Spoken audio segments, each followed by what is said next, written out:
Jogging కి వేళాయరా, ప్రకృతిలోకి పయనమవ్వరా? పూర్తి వివరాలకు చదవండి రేపటి సాక్షి హైదరాబాద్ ఎడిషన్. వాలంటీర్ వ్యవస్థపై ఏపీ శాసన మండలిలో మాటల యుద్ధం జరిగింది. వాలంటీర్ వ్యవస్థకు సంబంధించి ప్రశ్నోత్తరాల టైంలో వైఎస్ఆర్సీపీ వాలంటీర్ అంశాన్ని లేవనెత్తగా ప్రభుత్వం నుంచి దిగ్భ్రాంతికి గురిచేసే సమాధానం వచ్చింది. రాష్ట్రంలో వాలంటీర్లు పని చేయడం లేదు అని, అసలు వాలంటీర్ వ్యవస్థే లేదు అని, లేని వ్యవస్థను అసలు ఎలా కొనసాగిస్తామో అన్నారు మంత్రి బాల వీరాంజనేయులు. ఒకవేళ కొనసాగిస్తేనే జీతాలు పెంచుతామన్నాం, అసలు కొనసాగించలేదు కాబట్టి జీతాలు పెంచము అని మండలిలో మంత్రి బదులిచ్చారు. ఇదే వాలంటీర్ వ్యవస్థకు 5,000 ఇస్తున్నారు, 10,000 రూపాయలు మేము వాళ్ళ వేతనం పెంచి కొనసాగిస్తామని చెప్పినటువంటి ఈ కూటమి ప్రభుత్వం అధికారంలోకి వచ్చిన తర్వాత బడ్జెట్లో ఎక్కడ వాటి గురించి ప్రస్తావన కానీ కేటాయింపులు లేకపోవడం. అదే అధ్యక్ష, మీరు ఇచ్చిన మాట ప్రకారం వాలంటీర్ వ్యవస్థను కొనసాగిస్తూ వాళ్ళకి 10,000 వేతనాన్ని పెంచి ఇవ్వాలని చెప్పి కోరుతున్నా. ఇస్తున్నారా లేదా, మీరు ఇచ్చిన మాటకు నిలబడుతున్నారా లేదా అని కూటమి ప్రభుత్వాన్ని అడుగుతా ఉన్నారు. అయితే మంత్రి సమాధానంపై వైఎస్ఆర్సీపీ భగ్గుమంది. ఎన్నికల్లో వాలంటీర్లకు 10,000 గౌరవ వేతనం ఇస్తామన్నారని, ఇప్పుడు అసలు వ్యవస్థ లేదు అని మంత్రి చెప్పడం దారుణమన్నారు. రెన్యువల్ జీవో మీరు ఇవ్వచ్చు కదా అని మండలి ప్రతిపక్ష నేత బొత్స సత్యనారాయణ నిలదీశారు.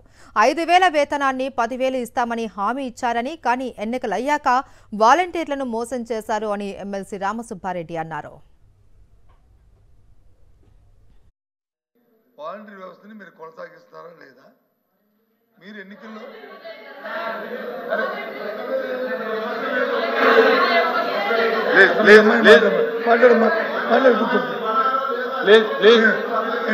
కొనసాగిస్తారా లేదా? ఏంటి సార్ ఇది? కూర్చోండి సున్నారా? లేదు, ఇంకా అడగలేదు.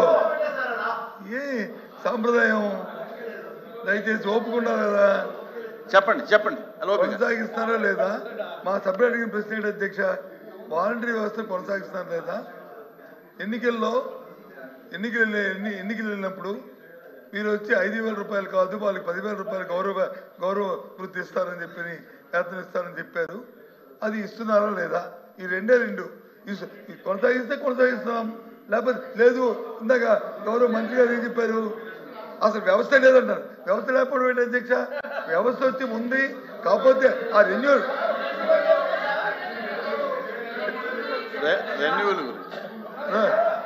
లోకేష్ గారు ఇంకా సమయం ఉంది, ఇంకా చాలా తెలుసుకోవాలి.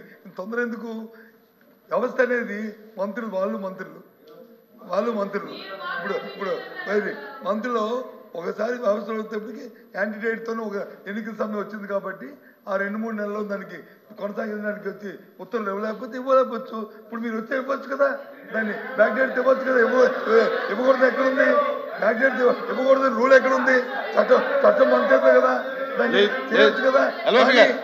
నేను అంతకు వెళ్ళాను. డైరెక్ట్ గా కొనసాగిస్తారా లేదా? కొనసాగించి మీరు ఎన్నికలు ఇచ్చే 10,000 రూపాయలు ఇస్తారా లేదా? ఆ 2 మాటలు చెప్పండి చాలు. చేస్తాను. వారికి ముందు నేను చెప్పాను, మళ్ళీ అది అడిగారు, కొనసాగిస్తారు లేదన్నారు. మేము కొనసాగిస్తామని మేము చెప్పిన మాట వాస్తవం అధ్యక్ష. లేని ఒకటి సార్, పిల్లోడికి ఏం పేరు పెట్టారు? లేని పిల్లోడికి ఏం పెడతారు? వ్యవస్థ అంటావా? వ్యవస్థ ఉంది.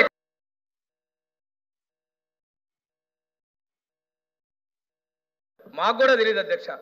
వారు చెప్పినట్లుగా మేము రెన్యువల్ చేద్దాం అనుకున్నాం అధ్యక్ష. మా ముఖ్యమంత్రి గారు క్యాబినెట్ తీసుకొద్దామని చెప్పారు అధ్యక్ష.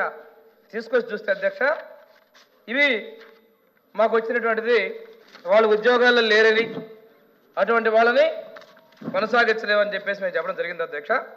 సర్వీస్లో లేకుండానే వారి చేత రాజీనామాలే ఫేక్ ఆట, వాలంటీర్ సేవలో సాంకేతిక కారణాల వల్ల వాళ్ళని మేము కొనసాగించలేని పరిస్థితి అధ్యక్ష. వాళ్ళు ఉద్యోగాల్లో లేరు, అయినప్పటికీ కూడా మే వరకు జీతాలు చెల్లించారు.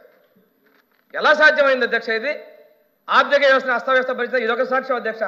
ఇక్కడ పనిచేసినటువంటి వాలంటీర్ల మీద మాకు చిన్న చూపు లేదు, దాని మీద మేము లోతుగా పోవడం లేదు అధ్యక్ష.